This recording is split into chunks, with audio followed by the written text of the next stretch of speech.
toxic material from that was in my community within an hour or so, and no one knew what was happening, only that there was breathing problems in the air. A piece of space junk, if it's in an orbit that doesn't intersect the atmosphere, will stay there forever.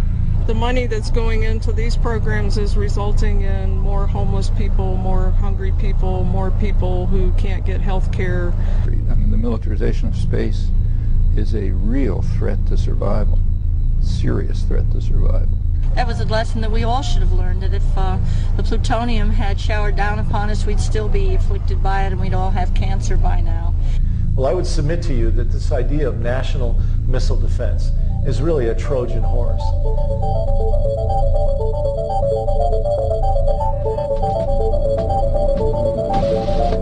T-minus 15 seconds.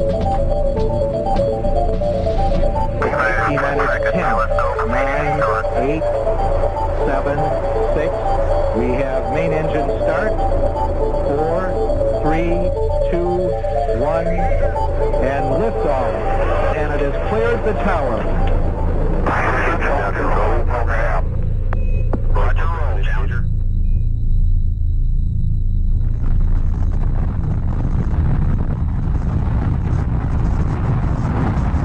The glory days of NASA are over. Today, the military-industrial complex is marching towards world dominance through space technology on behalf of the global corporate interests. To find out how and why the space program will be used to fight all future wars on Earth and from space, it's important to go back in time to understand how the public has been misled about the origins and true purpose of the space program. If we really want to understand what's going on in space today and what's happening with the plan to put weapons in space, I think it's instructive to go back and understand the origins of the U.S. space program. And to do that, you have to go back to Nazi Germany. Hitler recruited a brilliant young rocket scientist by the name of Wernher von Braun, who had a weekend rocket club, to come to work for the Nazis to build the V-1 and V-2 rockets that were used to terrorize the cities of London and Paris and Brussels towards the end of World War II.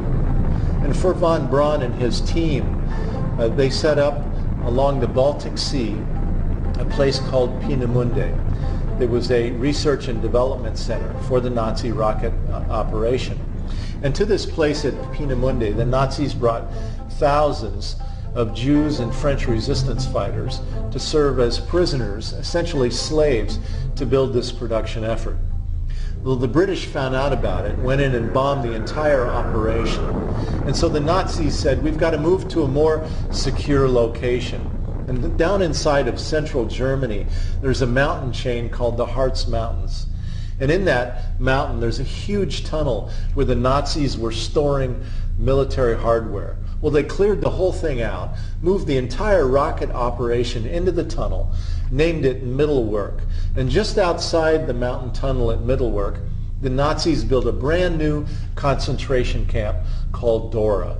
And to Dora, the Nazis brought 40,000 Jews, gypsies, French resistance fighters, homosexuals, communists, even a black American GI were brought there to serve as slaves for the operation. Well, inside the mountain tunnel, the slaves began to sabotage the operation. They left screws unturned. They urinated on the wires, so that when von Braun and his team were launching the rockets, they were going haywire. And so they sent their team in to find out who was doing this. They identified 100 of the slaves and summarily hung them in front of everyone as a warning that you will not interfere with this operation. Well, eventually the Allies even closed in on this place too. And on the day that they did, von Braun and his team fled for the hills, knowing that if they were captured here, they would be accused of crimes against humanity. One of the first to arrive at this place was an 18-year-old American GI by the name of Hugh Carey, who later became governor in New York State. And he said when they arrived, what they discovered lying at their feet was thousands and thousands and thousands of dead bodies. And come to find out, 25,000 of the 40,000 slaves at this place perished at the hands of the Nazis. Well, you know, immediately after the war, the U.S. and the Allies created the Nuremberg trials, at which time we brought the Nazis to justice for their crimes against humanity.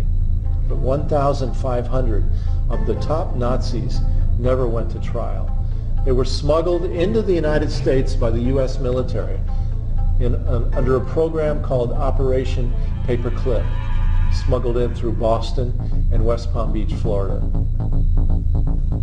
And Wernher von Braun and his rocket team, 100 of them, along with 100 copies of the V-2 rocket, were sent to Huntsville, Alabama, where von Braun became the first director of NASA's Marshall Space Flight Center. What's interesting is the other 1,400 Nazis. Who were they? Well, some of them were brought to the United States to work for the CIA. Others were brought to the United States to do the LSD drug experiments and the MK Ultra mind experiments during the 1960s, where people were jumping out of windows. Some of the Nazi scientists that in Germany had been taking Jews and putting them in freezing temperatures to see how the body would react to that were sent to Wright-Patterson Air Force Base in Ohio and were put in charge of the U.S. military flight medicine program. And so when you take 1,500 of the top Nazi scientists and essentially seed the military-industrial complex, the question I have is, do they bring with them an ideological contamination?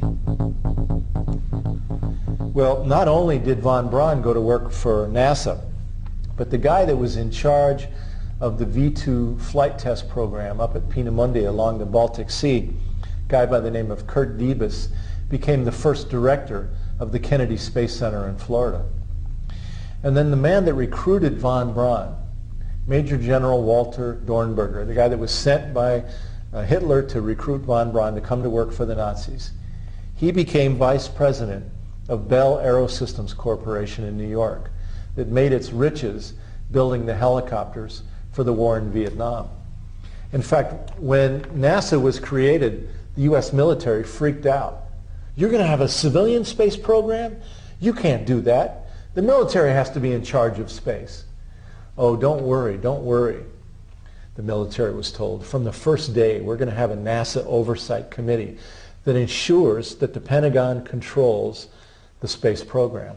And Major General Walter Dornberger, the Nazi that recruited von Braun, was appointed to that NASA oversight committee. In fact, in 1958, Dornberger testified before the United States Congress, saying that America's top space priority should be to, quote, conquer, occupy, keep, and utilize space between the Earth and the Moon. And in fact, later on in a speech before a national missile industry conference, Dornberger told the assembled, "Gentlemen, I didn't come to this country to lose the Third World War. I lost two already." And then finally, the man that was in charge of production and middle work inside the mountain tunnel there in Germany, Arthur Rudolph, he became the first project director of the NASA Saturn V rocket program that took the United States to the moon. And so these are the essential origins of the U.S. space program. And so when we hear this slogan, Master of Space, that is on the building of the U.S. Space Command headquarters in Colorado Springs at Peterson Air Force Base, do we not find an ideological similarity between Master of Space and Hitler's slogan, Deutschland über alles, Germany over all? Well, what were the major implications of the Space Act? They simply said that we